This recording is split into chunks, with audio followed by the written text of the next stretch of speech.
Hey guys, welcome to Prep Smart YouTube channel. Prep Smart YouTube channel में आप सभी का स्वागत है। दोस्तों, अगर आप मेरे चैनल में नए हैं तो चैनल को आप सब्सक्राइब कर देना और साथ में लाइक कर देना। दोस्तों, आज की क्लास में हम साइंस के बेस्ट क्वेश्चन को डिस्कस करने वाले हैं, जो कि एनटीपीसी पर आए गए प्रीवियस ईयर के क्वेश्चन है। और ये मेरा पार्ट 6 का क्लास है। ये आने वाले आपके ग्रुप डी एनटीपीसी के लिए मोस्ट इम्पोर्टेंट है। तो चलिए एक एक क्वेश्चन को हम डिस्कस करते हैं। पहला क्वेश्चन हमसे पूछा जा रहा है, जलियांवाला बाग हत्याकांड का आदेश किसके द्वारा दिया गया था? तो इसका उत्तर हो जाएगा option B, Michael O Dwyer, मतलब जनरल ओ डायर के द्वारा दिया गया था। हम जलियांवाला बाग हत्याकांड की बात करें तो ये 13 अप्रैल 1919 को हुआ था। ये कहाँ हुआ था? अमृतसर में हुआ था, जो कि पंजाब में है। उस दिन आपका बैसाखी का त्यौहार था।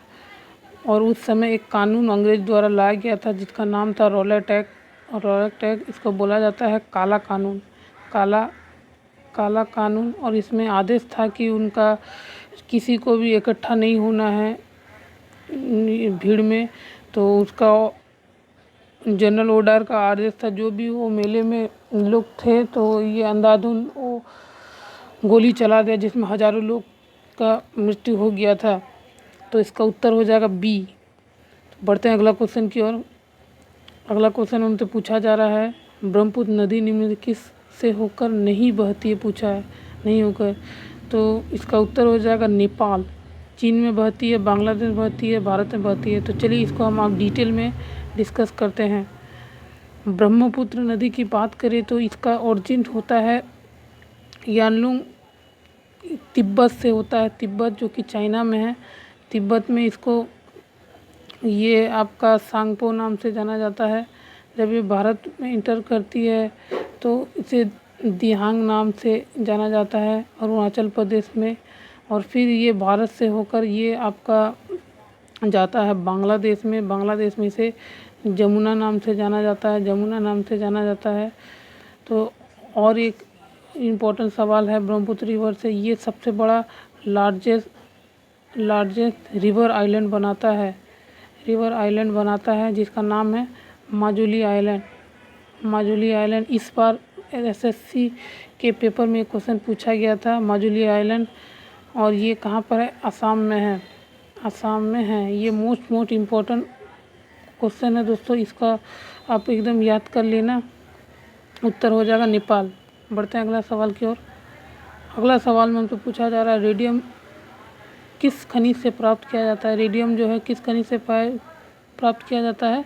ये पिच ब्लेड से आपका प्राप्त किया जाता है, पिच ब्लेड। ऑप्शन डी आपका सही जवाब हो जाएगा। और ये जो उत्तर देख रहे हैं, हेमीटाइट देख रहे हैं ऑप्शन बी में, ये आयरन का ओर होता है। तो इसका उत्तर हो जाएगा आपका ऑप्शन नंबर डी। बढ़ते हैं अगला क्वेश्चन की ओर। अगला क्वेश्चन हमसे पूछा जा रहा है, मूल तत्व की आवर्त सारणी बनाने का पहले वैज्ञानिक कौन थे? मतलब सबसे पहले आवर्त सारणी का श्रेय किस पे जाया जाता है? दिमित्री मेंडलीव के द्वारा को जाता है। और ये हेनरी मोसलेव देख रहे हैं, ये मॉडर्न पीरियोडिक टेबल का जनक कहा जाता है। ये 1913 में इसको और अच्छा से क्लासीफाई किया है। और जो ऑप्शन में आप देख रहे हैं जॉन न्यूलैंड, ये ऑक्टेव का नियम दिया था। ऑक्टेव का नियम क्या है? ये आपका म्यूजिकल इंस्ट्रूमेंट में था, एलिमेंट को सजाया गया था। जैसे आप सारे गामा पा धा नी सा देखते हैं ना, उसी सीक्वेंस में ये अरेंज किया गया था।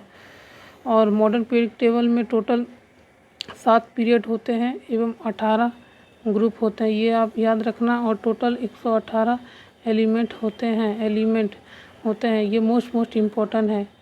बढ़ते हैं अगला सवाल की ओर।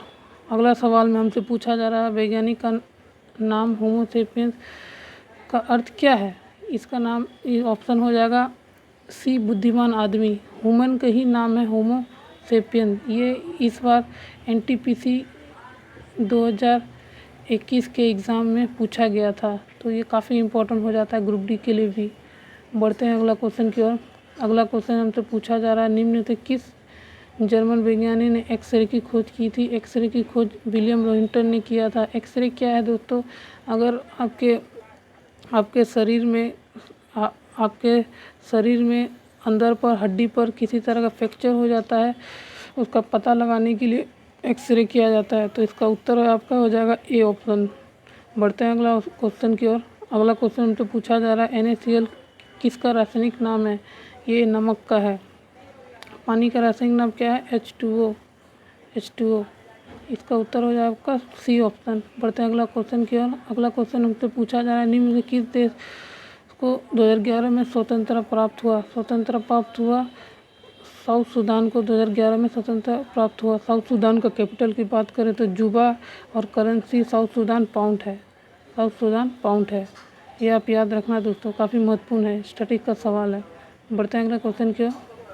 अगले क्वेश्चन में हमसे पूछा जा रहा है रामखेलिया किस राज्य का लोक नृत्य है? फोक डांस है पूछ रहा है। तो इसका ऑप्शन उत्तर हो जाएगा बिहार का। और एक फोक डांस है दोस्तों जाट जाटिन।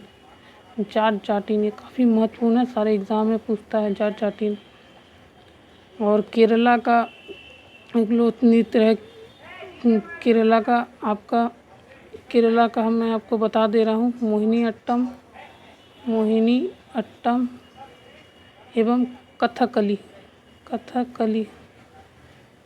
ये 2 फोक डांस है दोस्तों। तो इसका उत्तर हो जाएगा सी ऑप्शन बिहार। बढ़ते हैं अगला क्वेश्चन की ओर। अगला क्वेश्चन आपसे पूछा जा रहा है निम्न से किस भारतीय राज्य से केसर की खेती की जाती है? केसर बोलते हैं इसको सैफरॉन। तो ये जम्मू कश्मीर में किया जाता है। और दोस्तों जम्मू कश्मीर आपके लिए एक सवाल रहेगा, इसके राज्यपाल का गवर्नर का नाम क्या है? आपको अगर पता है तो कमेंट सेक्शन में आप कमेंट करना, आपका उत्तर का इंतज़ार रहेगा। बढ़ते हैं अगले क्वेश्चन की ओर। अगले क्वेश्चन में तो पूछा जा रहा है बाह्य अंतरिक्ष में यात्रा करने वाले प्रथम मानव कौन था? Yuri Gagarin. ये एक रसिया के एस्ट्रोनॉट थे जो सबसे पहले आपका अंतरिक्ष में यात्रा किए थे। तो ऑप्शन नंबर 20 सही हो जाएगा। बढ़ते हैं अगला सवाल की ओर। अगला क्वेश्चन में तो पूछा जा रहा है मानव शरीर में मौजूद निम्नलिखित कोशिकाओं में माइटोकॉन्ड्रिया प्राप्त नहीं होता है। तो ये इसका उत्तर हो जाएगा आरबीसी।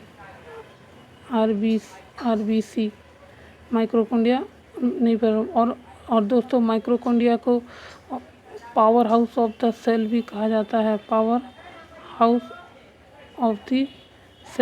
जाता है। तो इसका उत्तर आपका लाल रक्त कोशिका। और जो दोस्तों इसमें आप एक ऑप्शन देख रहे हैं WBC श्वेत रक्त कोशिका, इसको बोला जाता है सोल्जर ऑफ द बॉडी। और ये वायरस से लड़ने में मदद करता है, ये आप याद रखना। तो बढ़ते हैं अगला क्वेश्चन की ओर। अगला क्वेश्चन हमसे पूछा जा रहा है एशिया का सबसे पुराना तेल उत्पादक क्षेत्र कहाँ पर स्थित है? एशिया का पूछा जाए तो ये असम में, असम के डिगबोई ऑयल रिफाइनरी है, ये सबसे पुराना है। फिलहाल के लिए तो ये बंद हो गया है। तो इसका उत्तर आपका बी हो जाएगा असम। तो जी हाँ दोस्तों, सवाल तो यही था। आपको क्लास कैसा लगा कमेंट करके बताना। और देखने के लिए बहुत बहुत धन्यवाद। Thanks for watching. और पढ़ते रहिए। चैनल में नए हैं तो चैनल को सब्सक्राइब कर देना और साथ में बेल आइकन दबाना। और अपने जो भी मित्र जो पढ़ाई कर रहे हैं इसको ये क्लास को शेयर करना। तो वीडियो देखने के लिए जय हिंद, वंदे मातरम। Thank you.